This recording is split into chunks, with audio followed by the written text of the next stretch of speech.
வணக்கம். 7ஆம் வகுப்பில் இன்றைக்கி தமிழ் கிளாஸுக்கு நம்ம போகிறோம்.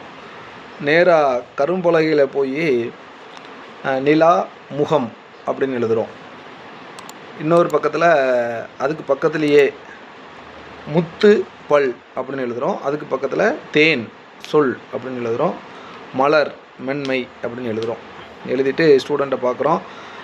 என்ன அப்படின்ட்டு கேட்பாங்க. ஸோ இதை பற்றி நான் உனக்கு என்ன தெரியுது அப்படின்னா யோசிப்பாங்க கொஞ்சம். ஸோ யாரிடமாவது பதில் வரலாம், சரி வராட்டியும் பரவாயில்ல. நிலவையும் முகத்தையும் எப்படி அப்படின்னா உன் முகம் நிலவு மாதிரி இருக்குது அப்படின்னு சொல்லுவோம்ல, அதே மாதிரி உன் பல் எப்படி இருக்குது, முத்து மாதிரி இருக்குது. மயில் மாதிரி நடந்து வரான் பாரு அப்படி சொல்லுவோம். அவன் கண்ணை பாரு, அவன் கண்ணை பாரு மீன் மாதிரி இருக்குது அப்படின்னு சொல்லுவோம். அவன் நெத்தி பாரு நிலா மாதிரி இருக்குது அப்படின்னு சொல்லுவோம். ஸோ இப்படி சொல்கிறதுக்கெலாம் பேர் என்ன பேருன்னா தமிழில் ஒன்று வச்சுருக்காங்க. அது ஓமை அப்படின்னு பேர். ஸோ இன்றைக்கி நம்ம ஒரு ஓமையிலாலேயே மிக புகழ்பெற்ற ஒருத்தரை பற்றி தான் படிக்க போகிறோம். ஸோ அவர் பேர் சுப்புரத்தினதாசன். ஸோ அதனுடைய முதல் எழுத்துக்கள்லாம் சுருக்கி அவர் சுரதா அப்படின்னு வச்சுருக்காரு. ஸோ அவரை பற்றியான ஒரு பாடல் தான், அவர் எழுதிய ஒரு பாடல் தான் நம்ம இன்றைக்கி பார்க்க போகிறோம். பொதுவாக கவிதைனாலே எதுகை மோனை ஏய்வு அதிகமாக இருக்கும்னு நம்ம படிச்சிருக்கோம். இந்த பாடலோட தனித்தன்மை என்ன அப்படின்னா ஓமை அதிகமாக பயன்படுத்துகிறார். அதனால தான் அவர் பேரே ஓமை கவிஞர் சுரதா அப்படின்னு தான் சொல்கிறாங்க.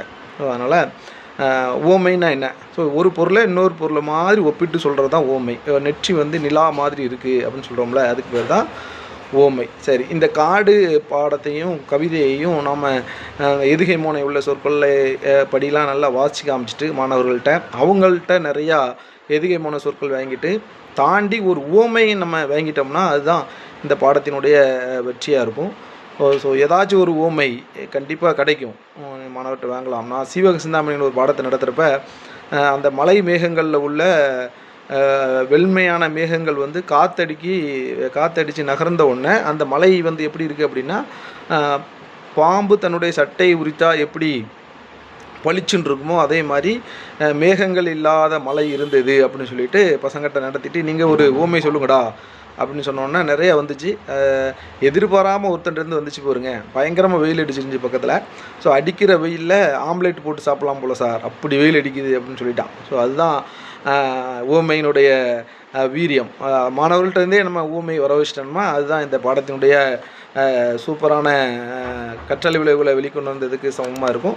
ஸோ 7ஆம் வகுப்பில் காடுங்கிற பாடத்துக்கு நம்ம நிறையா ஊமைகளை மாணவர்கள்ட்ட கரும்பலகையில் எழுதி போட்டு அவங்களே மூலமாகவே வர வச்சு அவங்களையும் ஏதாச்சும் ஒரு ஊமையை நம்ம சொல்ல வைக்கணும். அதையும் தாண்டி காடு அப்படிங்கிறதோடைய பயன்லாம் அந்த பாட்டில் அவர் நிறையா சொல்லியிருக்காரு. அதையும் ஒரு முறை நம்ம என்ன செஞ்சிடலாம், அவங்கள்ட்ட வாசித்து காமிச்சிடலாம்.